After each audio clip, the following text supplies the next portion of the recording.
he was kind enough on short notice to join me this evening and hang out and talk muskies. I don't know if we're going to talk baits, if we're going to talk fishing. I don't really know. I don't have. I have notes, but I don't have as many notes as I had last night for Taylor. So we might just kind of riff a little bit. Do it. Muskies on tap style. Did actually grab a few baits here just in case, and I figured we'd get into the bait discussion and the fish and stuff. So Grabbing the proto that you gave me, the proto Twitch, out of my car because I took it with me last weekend and I didn't throw it a ton, but then I was like, if I end up fishing again, then I will want that thing. And the odds of me forgetting that bait after we have this discussion are probably higher than they should be. So I just left it in my car. But um,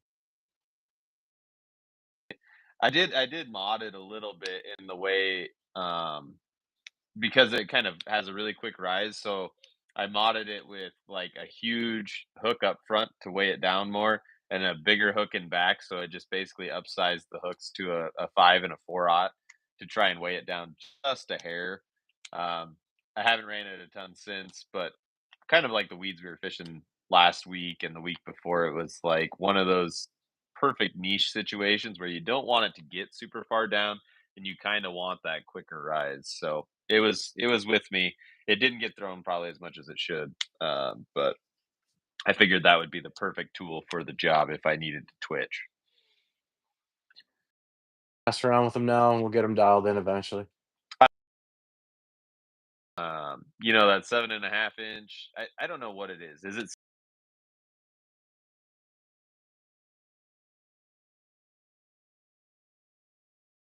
I have one in front of me. I haven't done but much the bait stuff for a while, so it's been pushed back since the kids are in full bore sports right now. But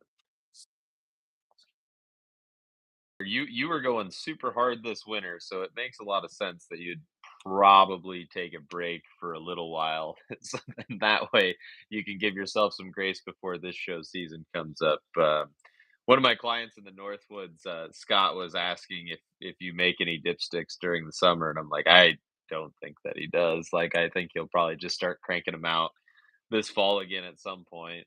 Um, Again, the XL did really well for us in the Northwoods. I don't think that we caught anything on it, but we lost a few, and it put a pike in the boat for me when I really needed a fish for clients. So that was really cool.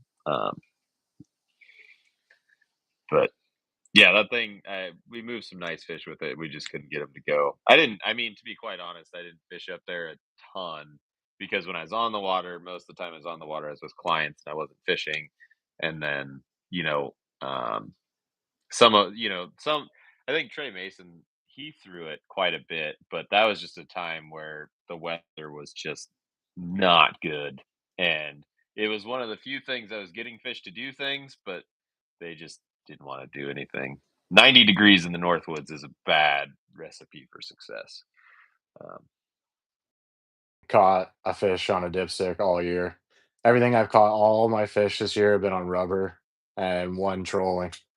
It's just been the only thing that's been working. So I'm not an idiot. If they're gonna eat rubber, I'm gonna keep throwing rubber. been kind of on the rubber program too. The swim fin has been doing some serious work for me this summer, and it's just I don't know. I think that the Iowa Muskies, the Wisconsin Muskies, they just have kind of a tendency to gravitate towards that just based on how they position in the weeds, and they want to be in a place where they can ambush, their prey easily.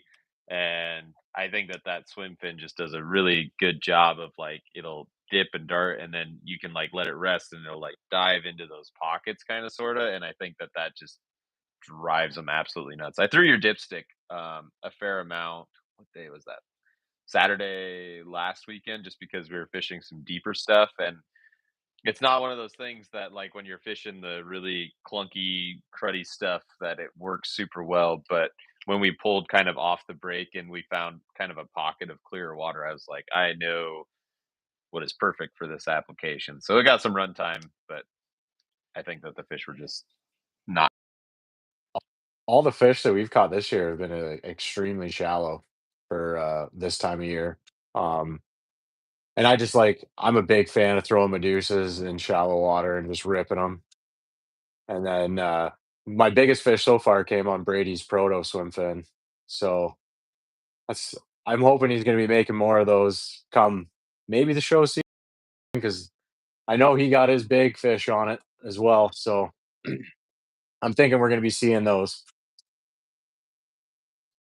Of two It's protos. it's the bigger version. Yeah. Yeah, I've had a couple me about that, where they're asking if a bigger one will eventually be made, and I was like, I'm pretty sure he's working on that. So, and I know that he's I was just going to say I ended up putting a Duke's dozer spinner bait on it, and that combination was working well for us. so I was gonna ask him about how he works the swim fin with the arm because the swim fin has just such an interesting action in and of itself. And then like putting an arm on that kind of changes that. So how are you working it the with the arm on it? It's on the bait. On that. So it's just cast and you're slowly creeping that thing in. And that like I know Duke's spinner baits and his spinnerbait arms, like you could feel that thing coming in from like 30 feet, just the grinding. And it's great for at night. You don't even have to physically see it. You know when it's going to be close to the boat to start your figure eights.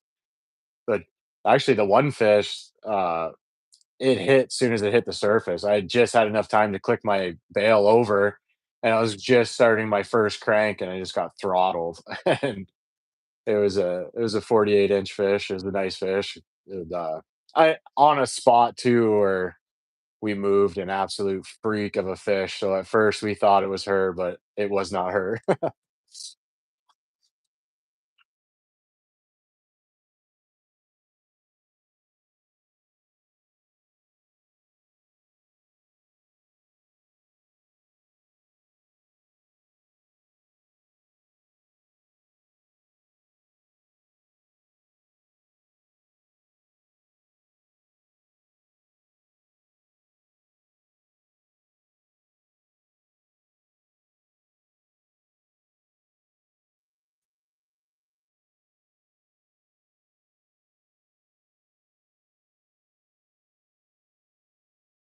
To be weird or whatever, but it was just such a big fish.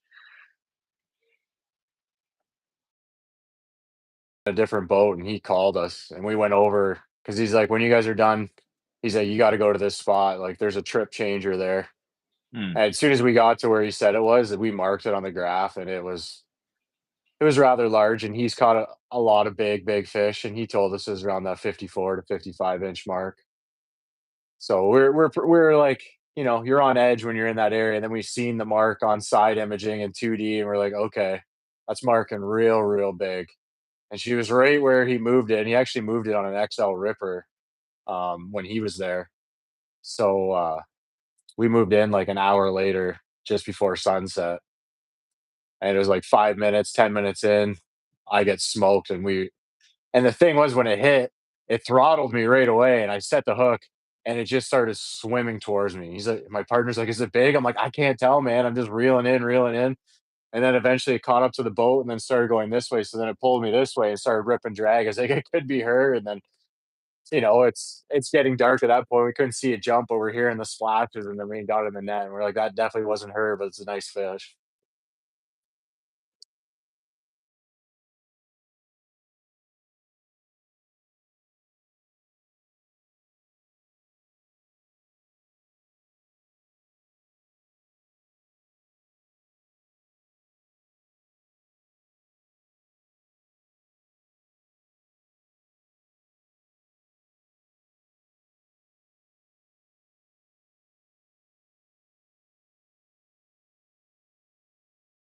50 plus range to really put a quantifiable number on it.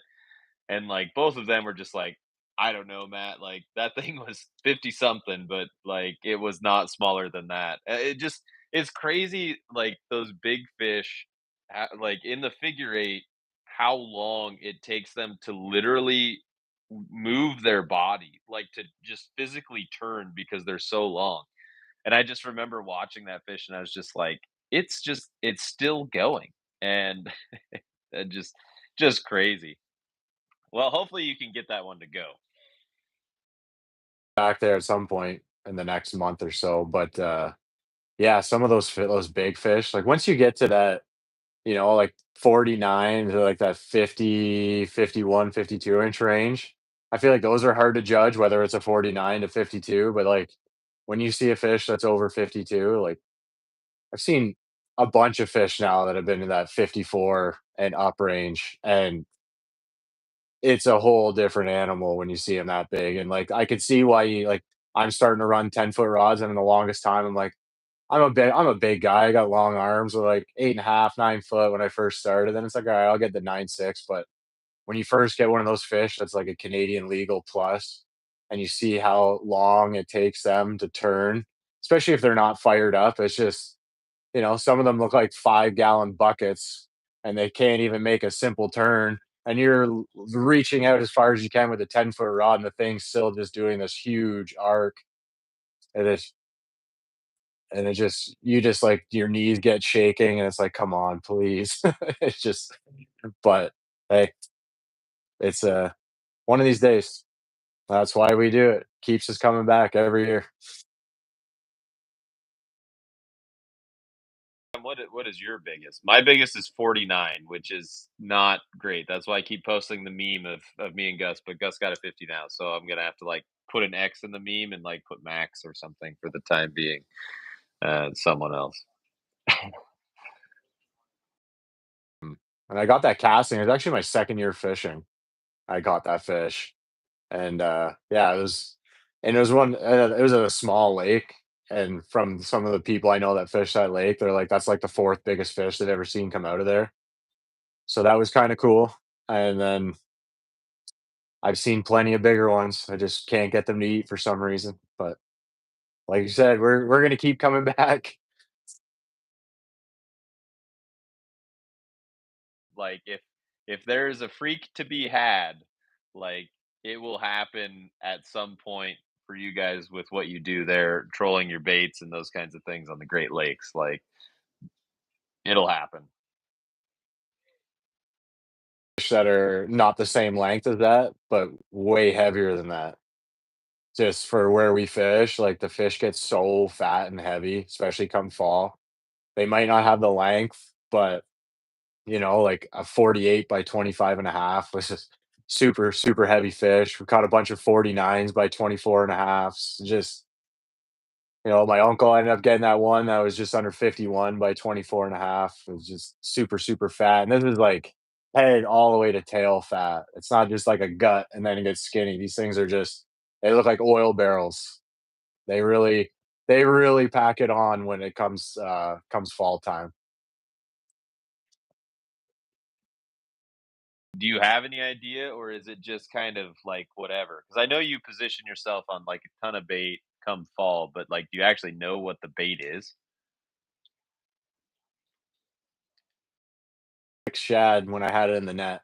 Um, and there any like the smallest one was maybe 4 inches, and then there's a couple that were like over 6 inches.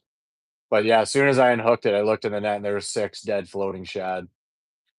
So Lakes had shad kind of in the same way that some of our lakes do down here. So that makes a lot of sense actually. And especially like for the girth and the fat fish. Yeah, that's cool. areas that are running into the lake, and so we're talking, rainbow trout, brown trout, Lakers move in to spawn. There's obviously a lot of suckers around, sheephead, the smallmouth are now schooling up, and obviously there's a lot of perch in the system. So I think they're keying in on honestly like late fall. They're definitely keying in. I think on a lot of the shad stuff because we do tend to find like schools of them. But I would not be surprised, and even like the pike are moving in the same areas. So I wouldn't be surprised if they're hammering because we have a ton of hammer handles around us as well that are in the shallow stuff. And I've seen your videos. Yeah, we're not allowed to use them as bait, but I would if we could.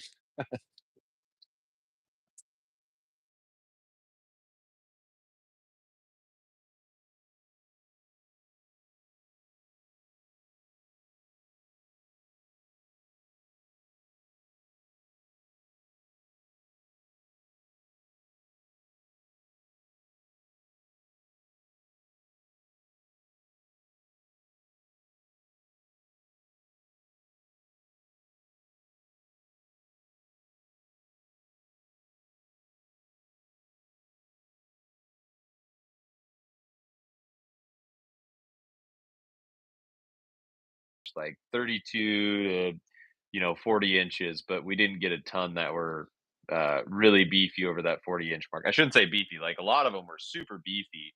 um, and it was funny because we were talking to a gal in the gas station as we were getting breakfast, and she's like, "Oh, I used to go there all the time and fish for bullheads and blah blah blah."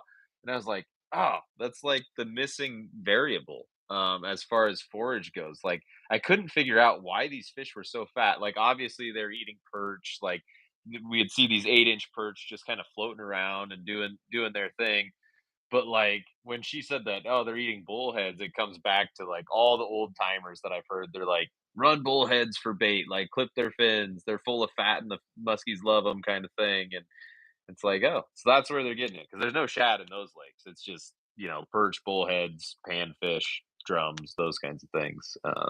So yeah.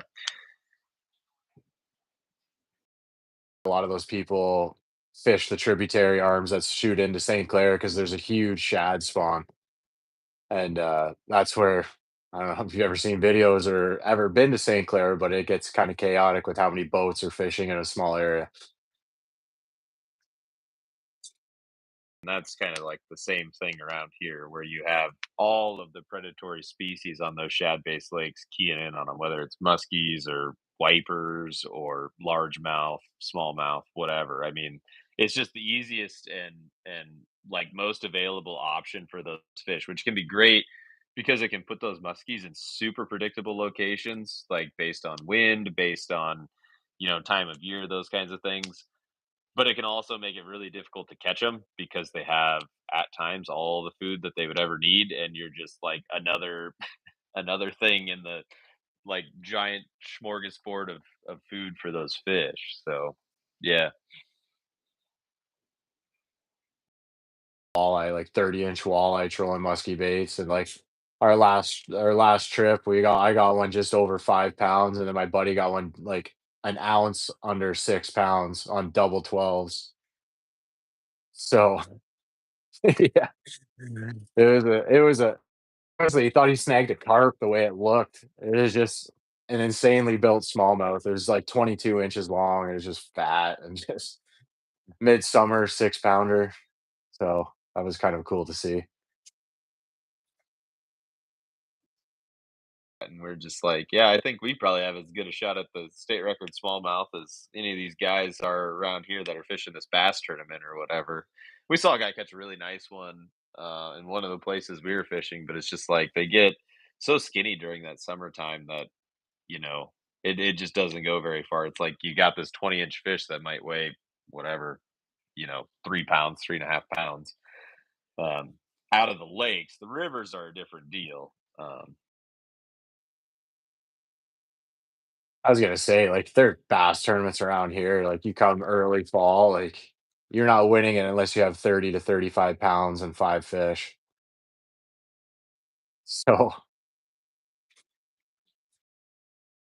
That's like, the Lake Ontario is insanely big. I don't know if you ever watched St. Lawrence, all those guys run to the Lake Ontario proper, and they're catching 6 plus pounders. heavy bass days where they would talk about how long those guys would travel. So they would travel whatever 2 hours or 3 hours by boat, have like 2 hours to catch their limit, and then have to travel whatever it was 3 hours back.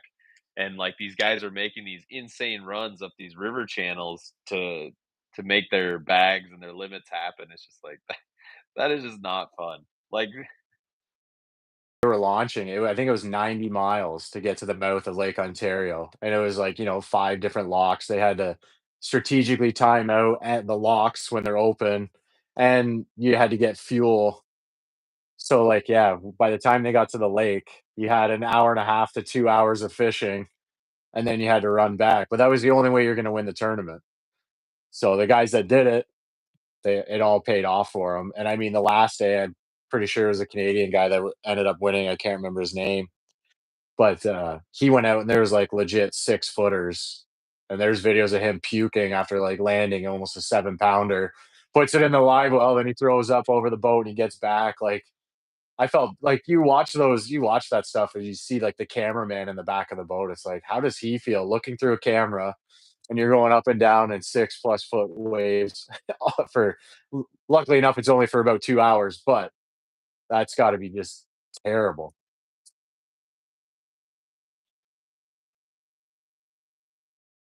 We'd fish tournaments and those kinds of things. Like if you get like wind ripping against the current, it can create some insane waves, and then just the amount of runs and the time that it takes.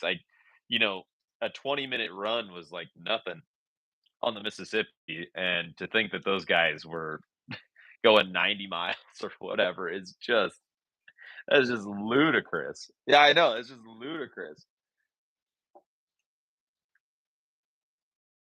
Fuel that they're using and stuff, whatever, they win $100,000 or whatever the prize may be. But that's the only way you're going to win those tournaments. Because, and it's funny because like it's like all the guys know exact. There's like the 5 spots that everyone goes to. So now you're fishing against 3 guys are sitting on one spot and this and that. But if you want to win, there's just yeah. That you're thinking about doing a little show and tell, or checking out or whatever. Um, see what you got. I think I showed you this one, but this is like a little micro dipstick. And give you an idea, like this is a mini dipstick. So it's only got one hook hanger on it. And I was running it with a BKK 4-aught, and honestly, it just runs like a little crankbait when you just straight retrieve it. Or you could just sit there and pop it back and forth. I was crushed. I made a perch version of this for myself and I was just hammering pike and the spring on it. And then I just didn't get much time to throw it for any muskies. It's just the water we're fishing. I'm not going to throw something that small, but I have a feeling this would be probably good for you up where you're fishing, even northern Wisconsin.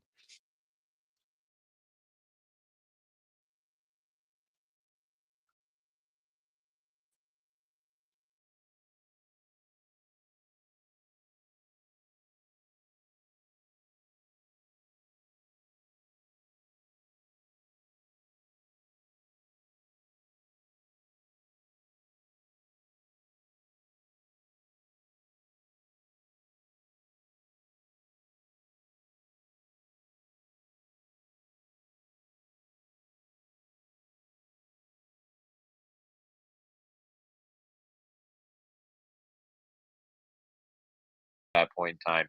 Don't ask me why. I have no idea, but that would be perfect for that application. That's like, I told Brady last year. I was like, get me, if you're cooking up like a mini or micro bowfin or whatever, like get me one of those before the spring. And I feel very validated because he did, and we caught fish on it, and it was probably one of the better baits, other than Rusty's Customs, which is just like you just can't compete with them. I don't know what it is about them, but they are just freaking cash money that time of the year. James, I would use that thing like last week of April to the second week of May, where I live in Iowa. Um, and but I get it from your end too, Adam, where that window does not exist for you in the same way. So it probably doesn't make any sense because honestly, by the time that you guys are able to fish for those muskies, they're probably well enough post spawn, especially in your area, that like, that's like when I would be throwing the mid deuce aside stuff, like Bowfin Junior, like those types of profiles that are 8 to 10 inches versus the ones that are, 5 to 8, if that makes sense, I guess. downsized bait would be, a mag dog or a husky medusa, honestly. Like throwing like XL dipsticks, I'll throw the regular dipsticks. Where what is I throw a lot. I have one top walk the dog top water that I throw a lot. It's like 11 inches long. Um, but I made one last year. So this I don't have an XL with me, but this is like a size in between an XL and a regular, and this one has actually a slow sinking version. And this thing, these things work wicked. They honestly, you could just I work them like a bulldog. They sink nose down like very slowly, but when they're coming in, like I bet you I'm getting them down to like 15 feet. Like, if you're working them, and, like, you just work them like a bulldog, you pull it, it just twitches.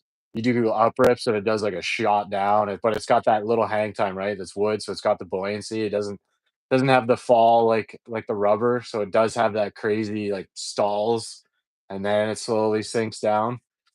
Um, I've only made 2 so far, but I have a feeling I'm gonna be making a few more of these come early before fall because I know a couple of guys I've talked to that I've talked about it with them, and they're like, "You gotta get me one because I think that would be a killer for where they fish, especially in the fall." Um, and I think this is just, like, a great size. So it's probably 10 inches, right? The X inches long, so it slots right in between, but I did do the XL lip on the front, so it does dive down pretty good, and it's still got that little wiggle to it. And, yeah, I was just working it like a bulldog, side pulls, and then I do up rips, and you can get the thing moving real nice. So I'm gonna be making a few more of those come fall, I think, and then we'll see how they do, and maybe that'll be in the rotation next year.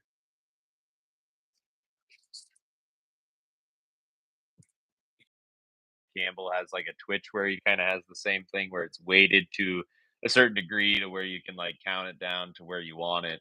And it's not going to be a tool that you're going to like lean on all times of the year. There's going to be very specific situations where that thing is it's meeting the moment for the application you're using it for.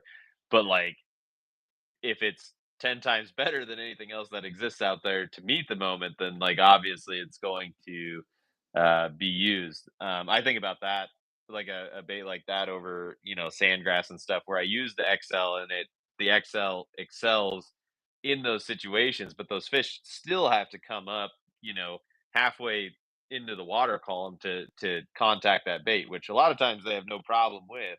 But it also makes you wonder too, like if you're getting it down there, like literally right over the structure where you're just like, kind of bouncing it right over those weed tips and tops down there in 15, 16, 17, 18 foot, are you going to be catching more fish, contacting more fish that way?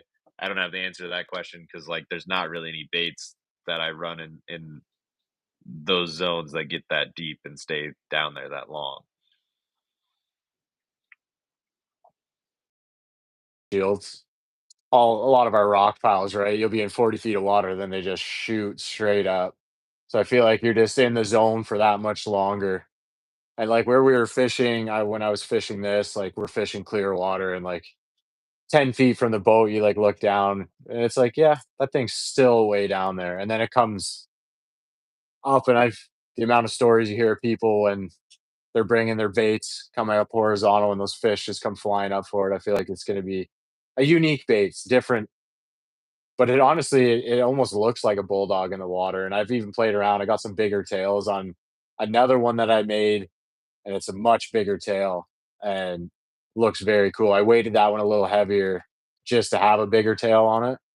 So I'm going to be playing around, tweaking, get them figured out. I'm going to send a few out this fall and see what guys think about it.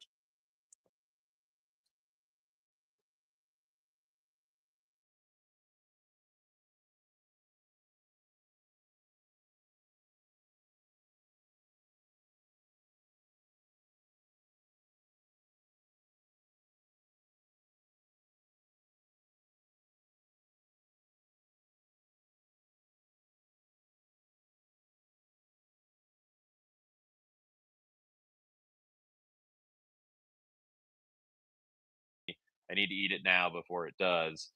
Um, Yeah, I think like a bait like that, especially like having fished crow with Thatcher that one time, like some of those Canadian shields that are super clear, just being deeper provides you an advantage in a way that other baits don't.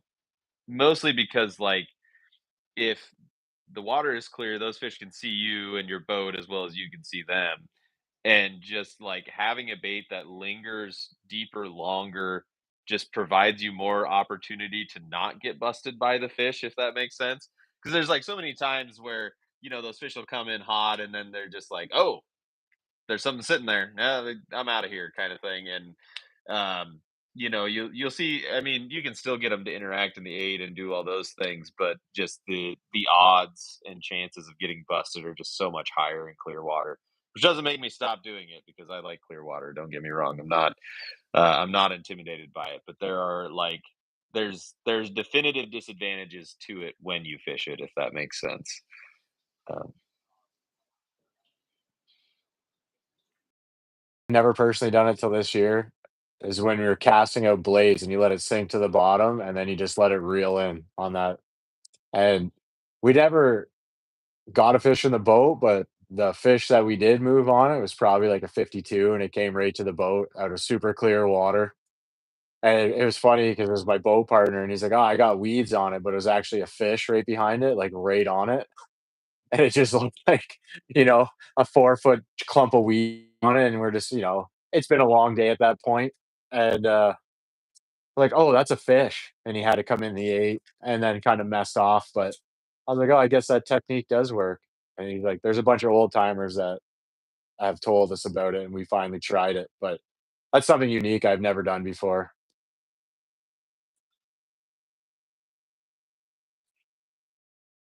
Bodies of water that he fishes, and like the biggest thing that I have issue with when it comes to a technique like that is just being patient enough to let it get down there, because I just want to like cast it out, start reeling, and cast it out, and start reeling, and like you gotta put a lot of faith in the location that you're fishing, thinking that like, okay, this location is here, it's deep, it's gonna have these fish, and just like have that level of patience, which is probably why it works because like there's probably a lot of people like me who are just like, I'll just fish the spot.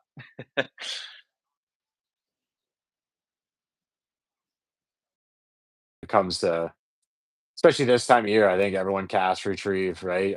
Inches under the surface. But when you're 15 feet of water and you're letting it hit the bottom and you're just bringing it back up and it's just constantly on that incline the whole way. So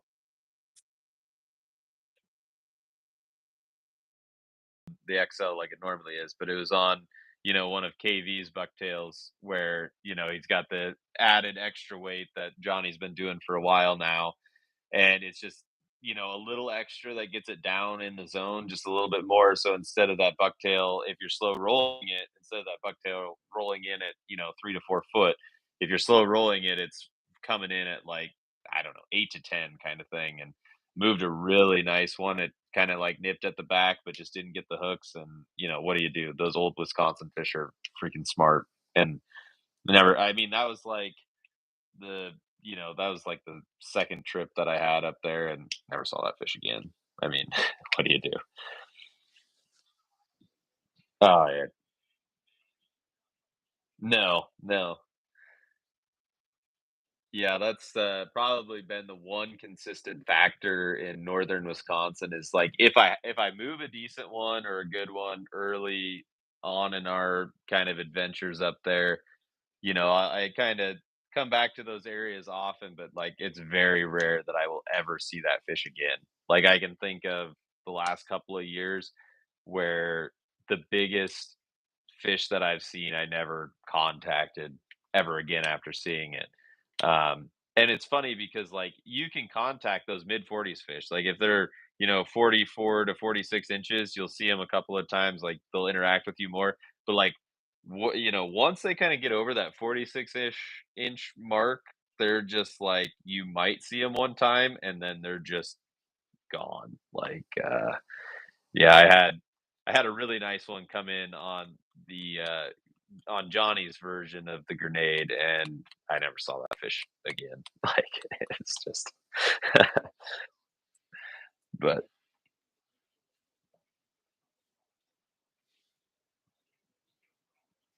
mhm. and we haven't seen it since. And we keep going back to that spot though on prime time all the time because it's a big fish spot.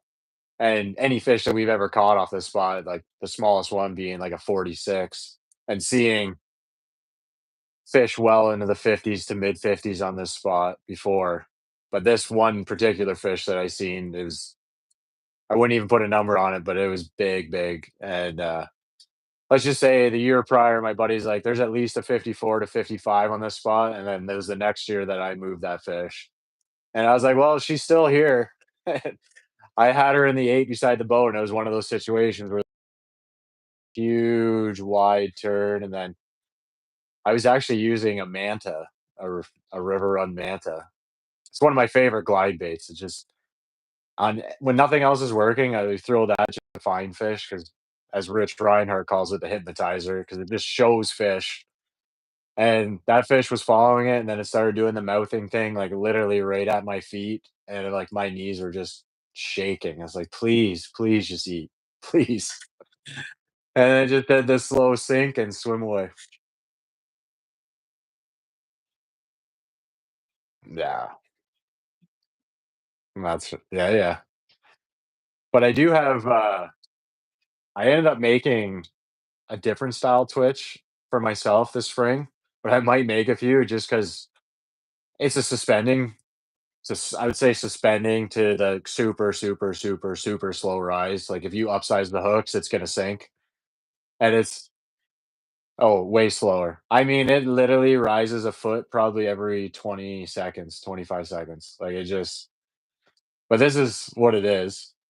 And I brought this, to New York with me because their season opens before ours, and my buddy and I gave him one to throw, and we moved, I bet you it was 28 different fish when we were first throwing these things, and these things are just like, you'll get them twitching, and sometimes they'll, like, shoot up, and then they'll just shoot to the side, like, it's super, super erratic. They stay shallow, and mind you, we could not get these fish to eat during the day. We finally got bites at night. Again, it was on Medusas though, like, the fish that we see it was funny too, is, like, the first fish we moved on that was, like, a high 40s, and this is in a small lake, so these are really big fish for this lake. It was, like, a high 40s, and the next one's a high 40s, and they just slowly got smaller and smaller as the day went on, and we just kept fishing these different areas, and it's like, we were throwing everything. We put this back on, we started moving fish again. It's like, just couldn't get them to eat though. We had them to the boat a few times, and then we ended up waiting till dark, and then we actually moved back, and we just started marking a bunch of bait fish. We started chucking swim fins and Medusas, and he lost 2 fish on the swim fin, and then I lost one on the Medusa and ended up getting one on the Medusa, but it was cool to see. It was the very first time I brought this to him. I was like, "Let's just try these," and to move that many fish was nice to see. I wish we coulda hooked a bunch of them, but I'll definitely have to get you one of these. I think you'll really like it. They're super sporadic.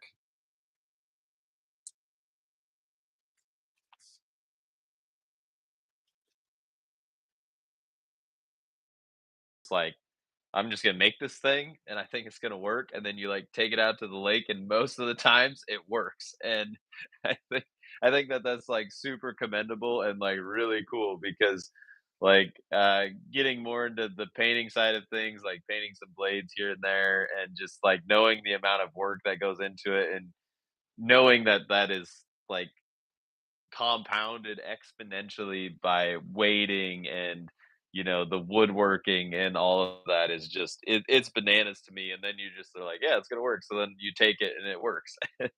Like to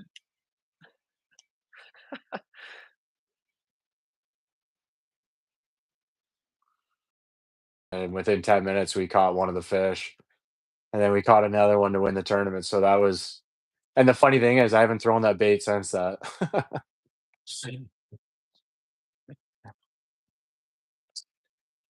No, that's always in, mid-October in New York, so we'll probably be there again. It's a fun tournament. It's casting only tournament, and it's get to go meet up with the friends and just go fish, so it's and chance to win some prizes, some money. It's on Lake Chautauqua too, so Lake Chautauqua was a cool lake.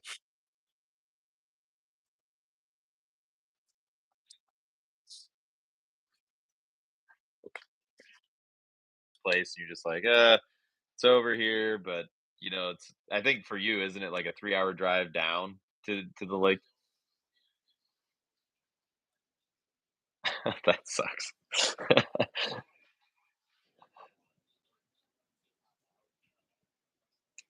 Yeah. Mhm.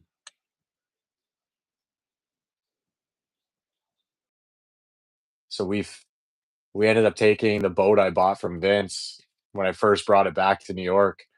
That was my first maiden voyage was in PA because their season was open. So no, they don't. So we're like, "Hey, well, New York was still closed at the time." He's like, "We can just go to PA. It's only an hour and 40 from here." It's like, "Okay, sweet, let's go."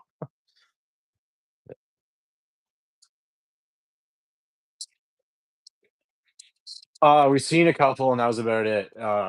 Very cool. It was a reservoir. I couldn't even tell you what it was, but again, it was a deep, clear body of water, and that's just my favorite thing to fish. So I was like, "Well, let's try here." Again, it was an hour and 45 minutes from his place. We went there. We seen a ton of fish, like not I shouldn't say muskies, but like schools of trout and suckers, and we seen everything you wanted to see. And then we had a couple muskies. We moved them, but they're very, very, very sluggish. And I've never fished that time of year for muskies, so that was a complete learning curve for me. But I think going forward, we'll be probably doing that a lot more, just because we can get over there, and why not?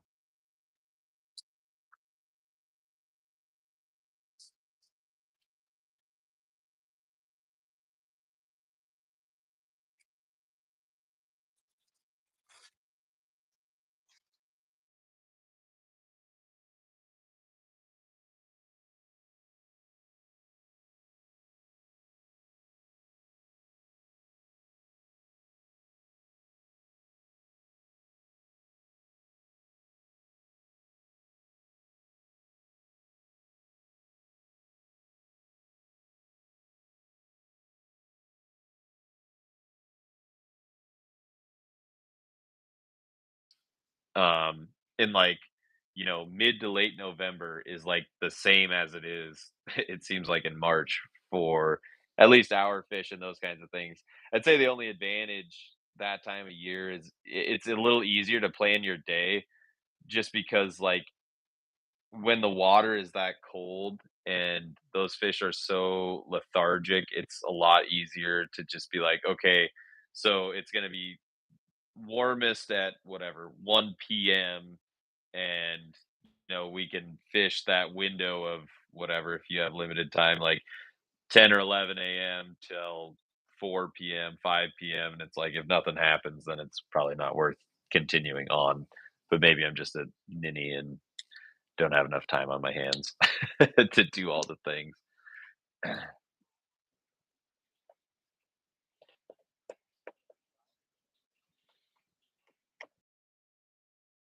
He's from PA, and I just couldn't make it work. There's just always something in the way, but he's an old timer that, I talked to at show season, and he's good friends with Kevin Goldberg, and Goldberg told me, he's like, he's one of the best sticks around when it comes. And he kept sending me photos of these pre-spawn fish, and I was like, "I need to get out there so bad," but I just couldn't make it work. And he won, actually. I think they have a big tournament, down there early, early spring, so I'm sure the fish are probably almost post spawn at that point, but he ended up winning it. He catches a lot of big, heavy fish down there, so I'm hoping come this spring, I can finally get in the boat with him.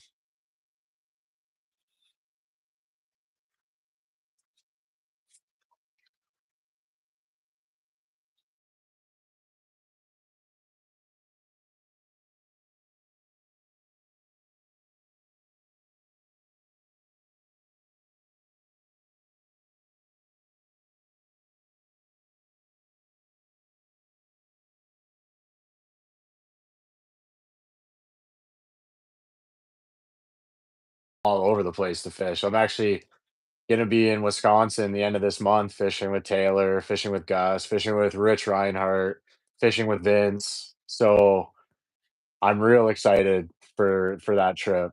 And I'm fishing with Taylor first, and then I'll fish with Gus after him. So hopefully Taylor keeps some of those fish for me. I see he's been putting up a tear lately.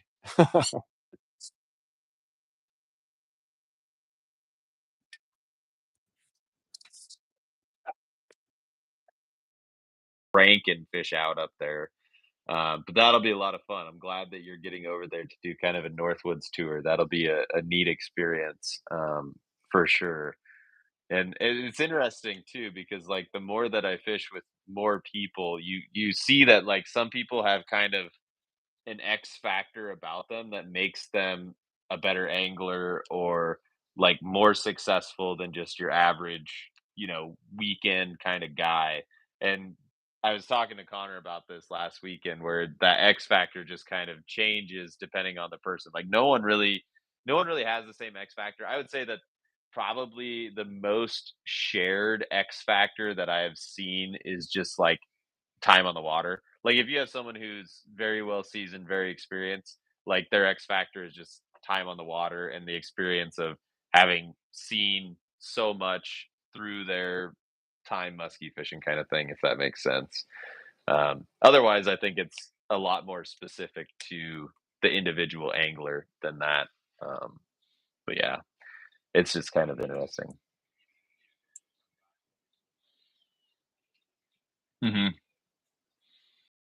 Everything looks so easy, and it's like, oh, you just got, oh, just pitch in there, and you pitch in there, and then they cast in there right after you just put 3 casts in there, and they hook a fish right away.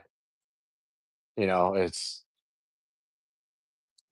is what it is. But no, I'm looking forward to it because I like, again, fishing different areas. And I was talking to Rich about this, and like, I'm like, Rich, I'm bringing some big baits down. He's like, oh, you're only gonna want to bring small baits to northern Wisconsin. I was like, well, I'm gonna bring some. I'm gonna play around and do some stuff that I do in Canada, and just to see because I'm very curious about that. I feel like at the end of the day, they're muskies or muskies, and they don't see. I'm assuming they don't see many big baits up there.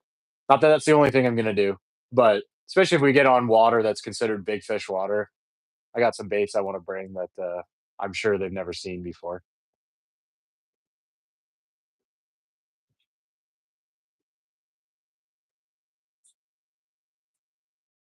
Years I got my biggest Northwoods fish casting on the XL. Like KV got an absolute freak of a tiger this season on the XL. Like it's just there aren't quite as many fish in that range that want to mess with the XL. But then at the same time, I've caught fish that are freaking 30 inches on the XL. So it's like I don't know if people get intimidated by the size and they get kind of in their heads about that, and it's just like, well, just throw it. Like, I mean, even a 30 inch or an 11-inch bait, that's basically a third of its body, so they can eat it. It's they're used to eating stuff in that size range, anyways. It's natural for them,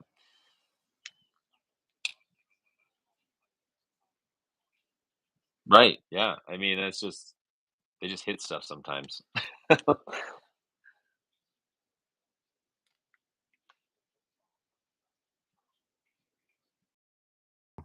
It's like, what are you even thinking? Yeah.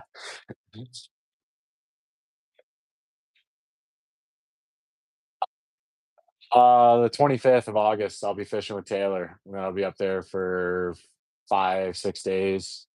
Just fishing with a bunch of random people. Probably gonna fish with Regan. Hopefully get to Green Bay. Um, just kinda I'm driving up, so I have my truck and I'm just touring around. Go to Taylor, to Gus, to Rich's place, to Vince's place, and whoever else will have me. I'm just gonna couch crash for 5 days and just fish. So I'm really looking forward to this trip. It's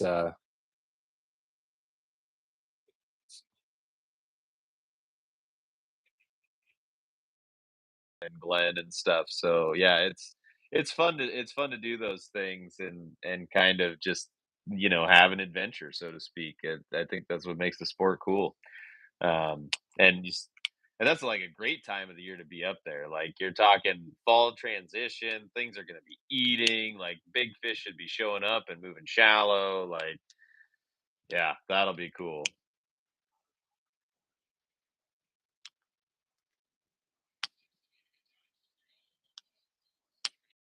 Late August. It's like, okay, I want to experience the madness on Green Bay at least once. So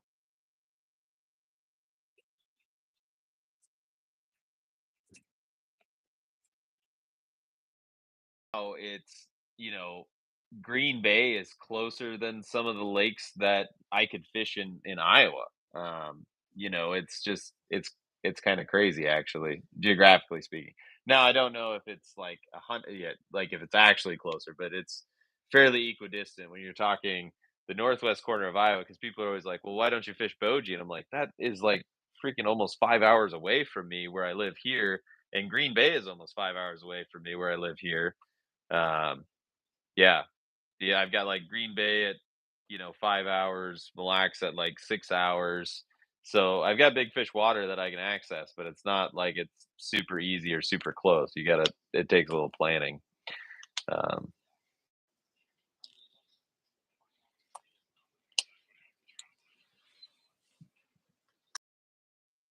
Georgian Bay is probably 4 hours from me.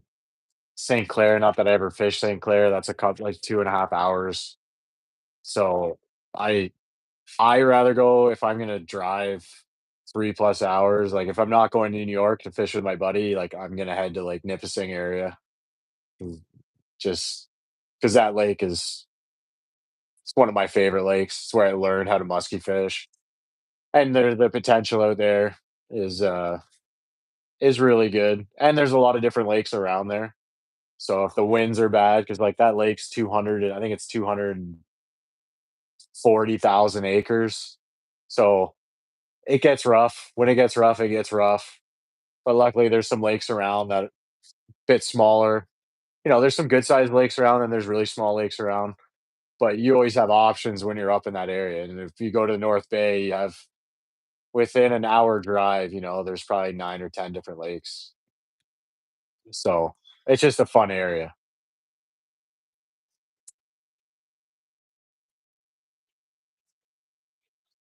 Mm.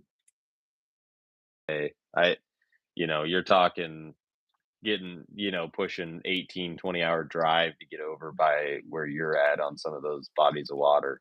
So why Nipissing? What makes that one special in your mind other than like being a place where you learned how to do the things? Okay. You can be in 40 feet of water, then all of a sudden a rock shelf comes inches under the surface. So there's just everything that people, especially you guys that travel from the States to go to Lake of the Woods, you can pretty much get on Nipissing. And I think there's just bigger fish on Nipissing if you're willing to put the time in. And there's a lot of open water. Then there's the French River. So there's a lot of different areas that lay out different. Like the west arm of Nipissing is like shallower with a lot more weeds. Then you go to the Central Basin, which is like the Cisco area, it's super deep with there's a lot of sand and weeds mixed in, a bit shallower. Then you go in the French, which is just an insanely deep river, 100 plus foot holes and rocks that come out of nowhere. It's a true Northern Shield lake. And like, I love Lake of the Woods. Lake of the Woods is an amazing place, but it's also 21, 22 hour drive for me. And it's just so much easier to plan a trip when just like you and a buddy can go up, drive 5 hours, stay for a couple days, and then come home rather than Lake of the Woods. If you're making that drive, you have 2 days of full driving. So you're going to want to be up there for at least, 6 to 7 days of fishing to make it worth it. And it's just a lot more cost, a lot more time off work, time away from the family. So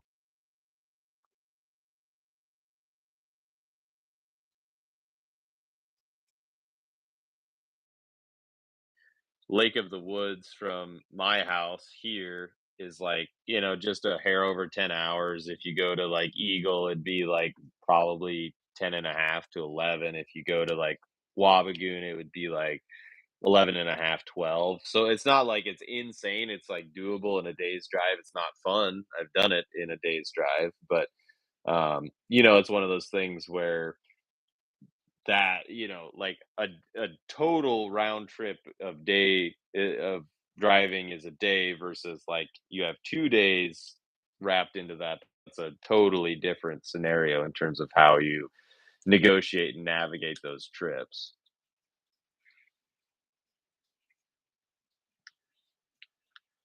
Oh, really? That's not as much as I figured it would be.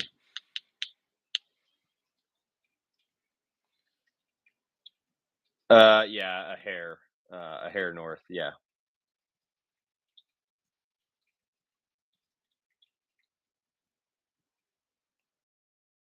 Clock at night or whenever Taylor wants to start fishing, and I'm just gonna drive through the night and then just go fish. So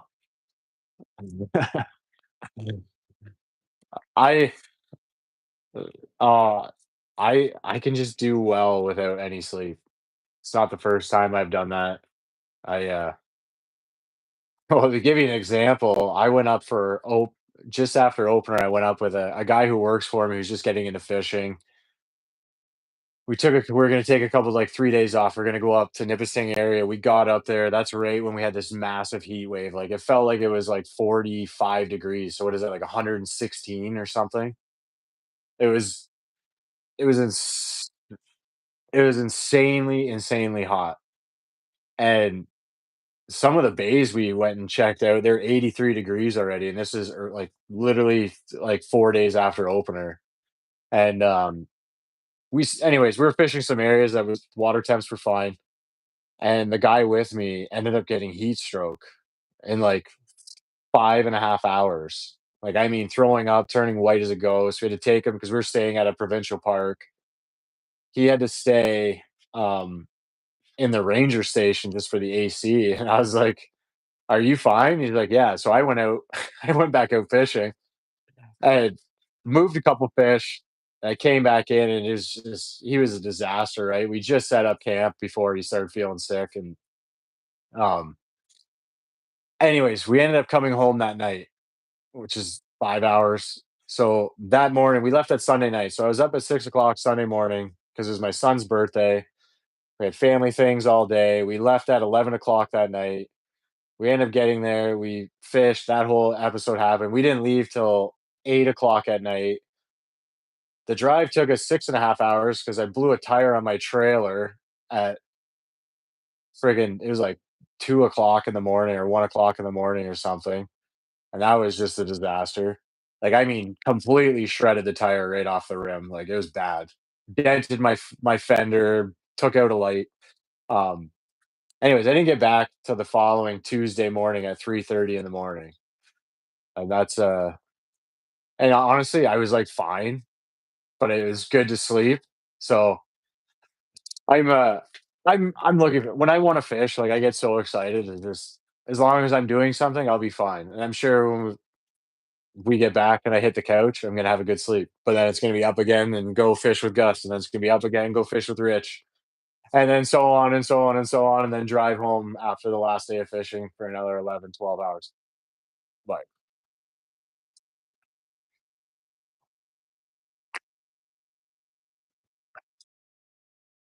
and I do not keep up well with Terminator mode. Like where we get up early and we're up at 3:30 and we get to the lake and then we fish whatever 15, 16 hours and then we drive back and then we're up again at 3:30 and then like we fish another 8 or 9 hours before it's like, "Oh, okay, well, we got work, all the things." So yeah, Terminator mode is not for me, so kudos to you guys who can do it.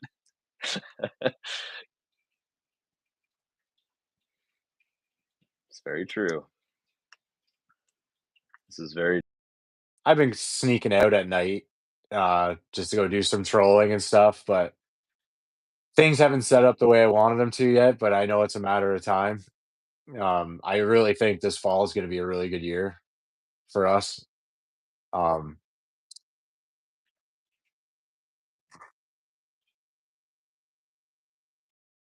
50 pounds. Like I'm looking forward to that.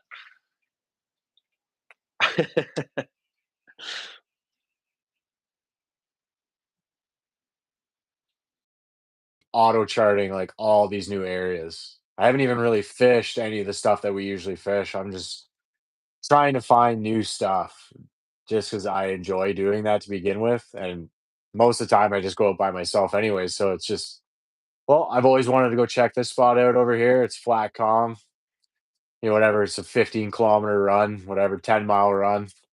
I'll go out there and I'll just start auto charting stuff, put some rods down, find some stuff that I like, and then there's been some areas that I've auto charted. I'm just like, I don't really like this area, so I don't need to go back now. And then so I'm got some new areas that I'm going to play around with come fall, and I think they'll set up rather nice.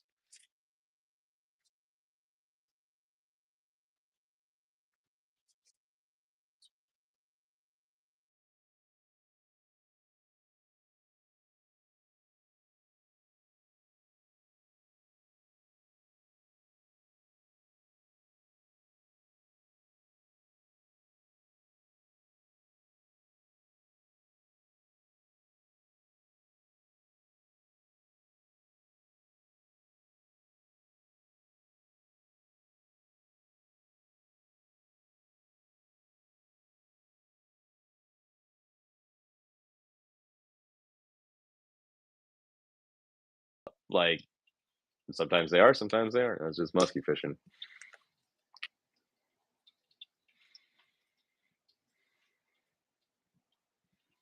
Hmm. Totally.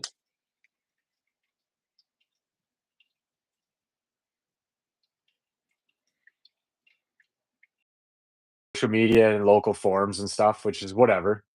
Our pressure is nothing like Wisconsin pressure or some of the pressure that's in the States. Like, we get upset when we see another boat. But I'm sure what I hear for like Green Bay, if there's not 100 boats on one spot, that's not even a busy day. So yeah, and there's just so many areas that you can go and like no one fishes at night around here. And I mean nobody. I go out quite often at night just because I can. And I don't think I've ever seen another boat for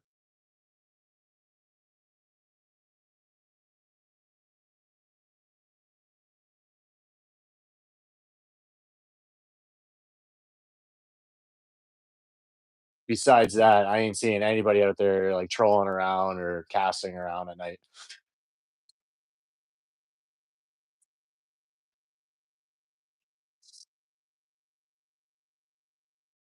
Lakes around here that I have fished, and those fish are just like I know that they don't see a ton of intelligent pressure, like musky wise. Like they see like bass fishermen and all of those things like all the time. Like they see lures, but like not necessarily musky lures, and they just act the same way. Like they're just muskies. It's so stupid. Like there's no secret sauce other than just being there when they decide that they want to do stuff, which isn't always the easiest thing. But what do you do?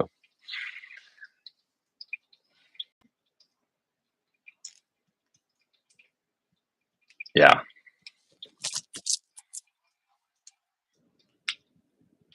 Yeah. Yes. For like a minute straight and look like they're gonna eat it. Give me enough time to get the rod out of the rod holder, sit there and rip it. Fish will shoot up, slow down, shoot up, slow right down, and then come back from 30 feet away like he's gonna smoke it. And then eventually just slowly and then turn off. And it's like, you just followed for over a minute. Like,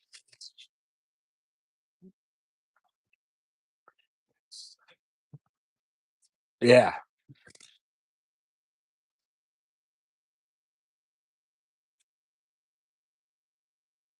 yeah.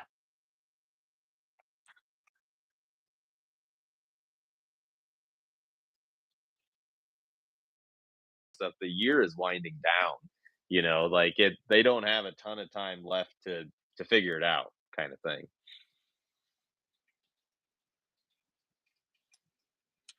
Oh, dude, it's ridiculous.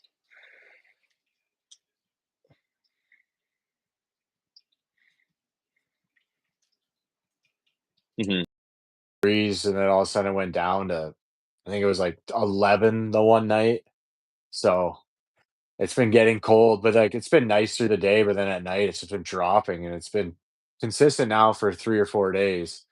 So I'm assuming it's going to shoot back up for a little bit, and then hopefully hopefully we have a nice consistent fall, not just like fall for too long and then all of a sudden it's winter like last season. Like we were trolling in our sweaters at end of November last year. And then come the second week of December, we're in full out float suits to like -10 out. And it just really sucked.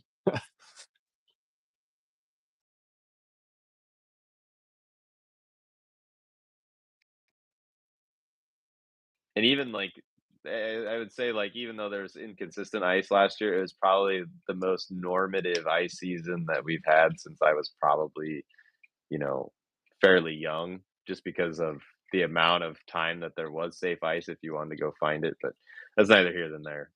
Neither here nor there. But yeah, it's just kind of interesting how that stuff works. I hope that you get a nice, consistent fall to really set your stuff up because I know like in musky fishing, weather trumps all, and that is like so far removed from our control. And like the problem is some of those really specific bites. Like I know what you do in the fall. If things don't set up quite right, then it just affects the amount of success that you're going to have, regardless. And there's just nothing you can do to control that.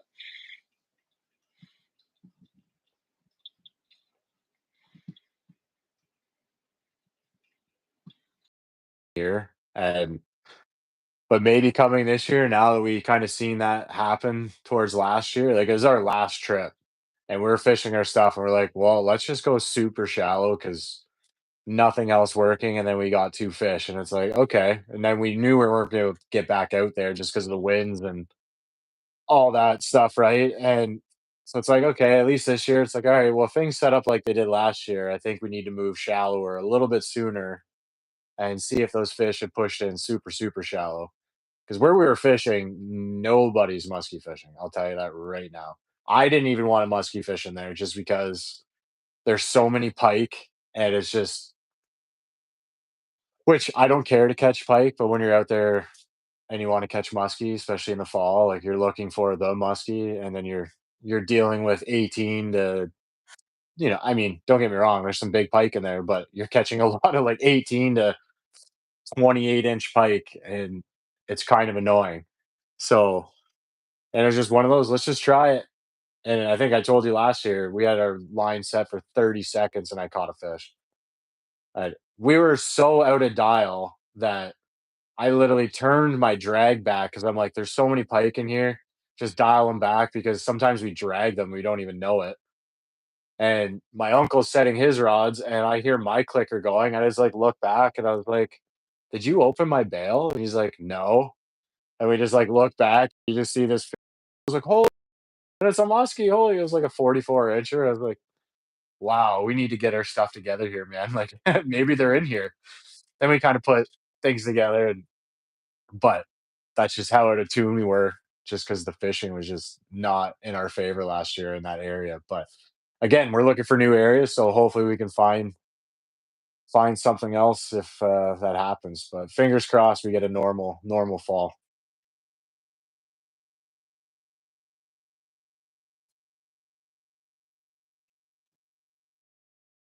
And all of the perspective, insight, all the things, baits, how to break down water, all the things. So we'll have to do this again after that fall bite happens, and we'll kind of break down how that went for you. I'm sure people will be chomping at the bit to hear about it. I will be. I don't know if other people will be, but I will be. Um, I appreciate it, dude. I appreciate it. And good luck in Wisconsin. I am looking forward to fish photos and tons of stories from that. I think that will be an absolute blast. So hopefully you guys find some cooperative skis. Sounds like it should be a really fun time to be down there. So yeah,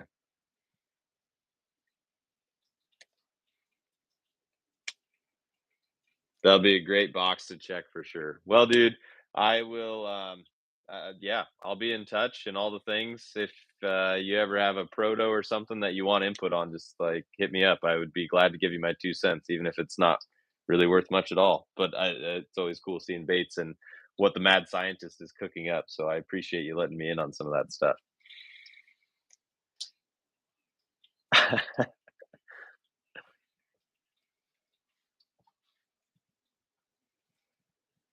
Sounds good, man. Hopefully, I'll be able to make it up there. But good luck this summer in Wisconsin, and we'll chat at you soon, dude. Take care. Later, man.